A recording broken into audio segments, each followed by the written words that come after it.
अस्सलाम वालेकुम नाज़रीन, मैं शिरीन ज़ादा हूँ और इस वक्त अंदराब झील के बिल्कुल साथ मौजूद हूँ। नीचे आप देख सकते हैं मैदान बांटा और ये एक बेस कैंप है।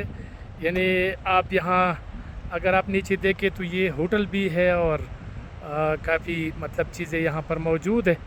तो मैंने सोचा कि आपको ये दिखा सकूँ।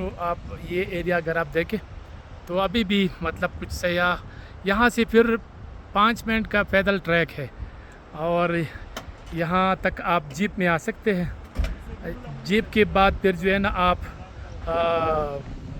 बाकायदा तौर पर आप इंजॉय करेंगे। ख़ूबसूरत बेहतरीन अंदराब झील यानी कलर तब्दील करने वाला झील।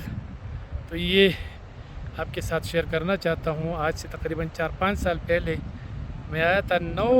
9-10 घंटे लगे थे मुझे यहाँ पहुँचने में।